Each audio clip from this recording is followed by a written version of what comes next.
बड़े मैदान और बालिकाओं शिक्षा में आसपास विश्वविद्यालय में बालिकाओं।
जी, इतना दिन बाद इस तरह से शुरू किया जा रहा है, छात्राओं के लिए क्या अभिभावकों की मांग थी? हम लोगों का बालिकाओं का विद्यालय अलग है जिसमें साइंस नहीं है, तो वहाँ पे बच्चे आते हैं और इंग्लिश मीडियम खुल जाने से हम लोगों को थोड़ी दिक्कतें हो रही थी कि जो सनबीम और बहुत से सेंट जॉन्स वगैरह खुल गए थे, तो हम लोग चाहते हैं कि हम लोगों के कॉलेज में भी बच्चों की डिसिप्लिन और लड़कियों के एडमिशन के बाद उनको सुरक्षा प्रदान किया जाए और बालिकाओं के लिए सेपरेट बाथरूम और गार्ड और लेडीज़ स्वीपर वगैरह का सब कमरों में, लैब में कैमरे लगे हुए हैं।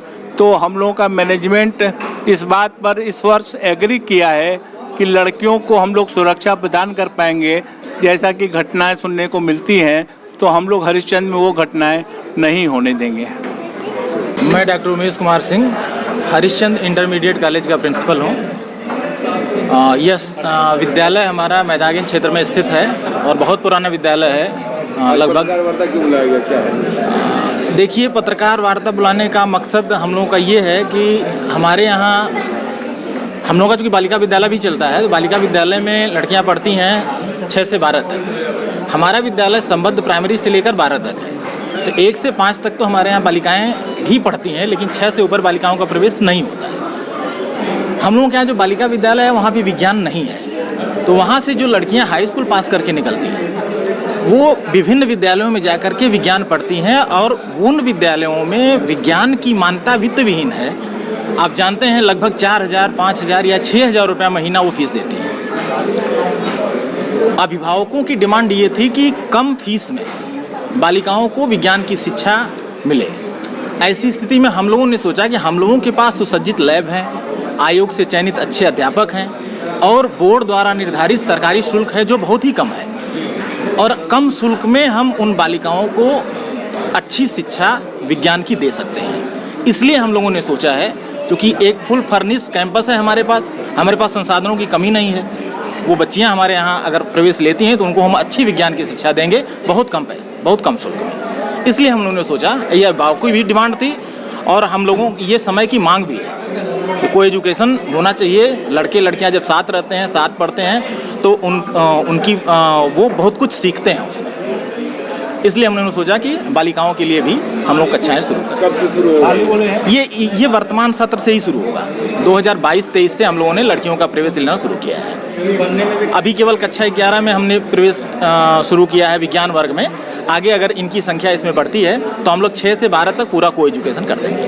मतलब ये मानना पड़ेगा बच्चों का दूसरे स्कूल में जाना पड़ेगा। हाँ, अब हमारे बच्चे जो निकलेंगे हमारी बालिका विद्यालय से जो लड़कियां निकलेंगी 10 पास करके, वो कॉमर्स के लिए, विज्ञान के लिए कहीं बाहर उनको नहीं जाना है। उनको कम शुल्क में और अपने परिवार में ही शिक्षा मिलेगी। डिजिटल इंडिया का digital new platform live VNS पिछले 7 वर्षों से बनारस की सेवा में। पाइए बनारस के कोने कोने की खबर निष्पक्षता के साथ लाइव VNS से। बनारस की ताज़ा तरीन खबरों के लिए प्ले स्टोर से डाउनलोड कीजिए लाइव VNS ऐप या फॉलो कीजिए लाइव VNS को सोशल मीडिया पर।